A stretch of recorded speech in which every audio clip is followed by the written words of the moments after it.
Сәлеметсіздер ме? Бағдарламаға қатысушы Жамбыл атындағы нөмір 5 мектеп гимназиясының мұғалімі Калкулова Жанна Қапарқызы. Менің жобамның тақырыбы ұстаз бен оқушының арасындағы қарым-қатынастарды жетілдіру деп аталады.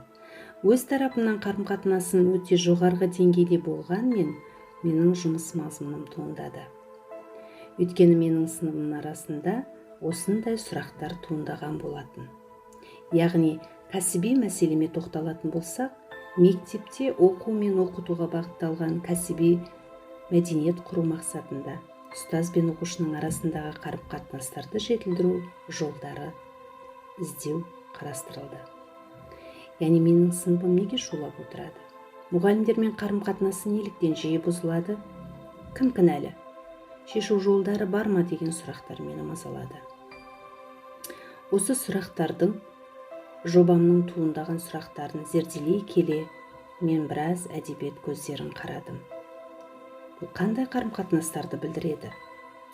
Яғни қарым-қатынастарды жақсарту үшін адамгершілік талаптарды ескеру тиіс. Мектеп арасында, оқушылар мен ұстаздар арасында қарым-қатынастардың бірнеше түрін зерделедік.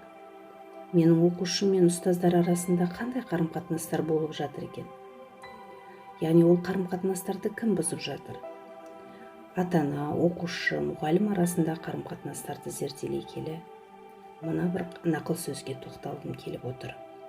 Ауыр істің салмағы білекке түсер, ащы сөздің салмағы жүрекке түсер. Шынымен ақ, ащы қатал сөйлеп, оқушылардың мінез-құлқы да өзгерген, мұғалімдердің қарым-қатынасы төмендеген.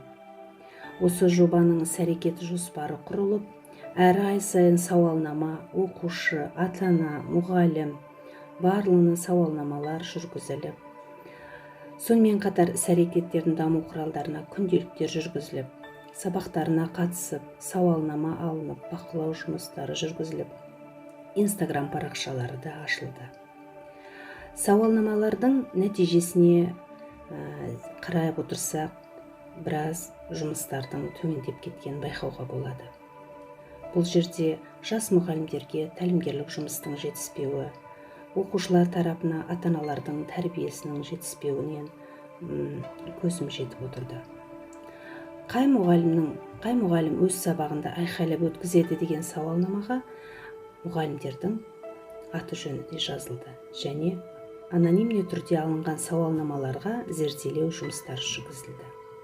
Мынау бетпе-бет кездесу, оқушылармен, ата-аналармен пікірсайыс жүргізілгендегі бейнесуреттер. Мынау осы жобаның жүргізушісі Қонаева Гүлмира ханыммен постер қорғау сәтінен көріністер және мектепаралық кездесу болды. Яғни пандемия басталып кеткен кезде де менің жобамның тоқтап қалуына, жүргізілуіне еш кедергі болған жоқ. Керісінше оқушылар мен ата-аналармен байланысым тіпті жақсара түсті. Сонымен қатар біраз жұмыстар жүргізілді. Қорытындылай келе, педагог бала үшін жақсы үлгі өнеге болуы тиіс деп ойлаймын. Және осы Әбу Насыр әл-Фарабидің керемет сөзімен қорытындылаймын. Әрбір істің ауыр жағы да, жеңіл жағы да бар. Шеше білейік проблемаларды. Көңіл қойып тыңдағандарыңызға үлкен рахмет.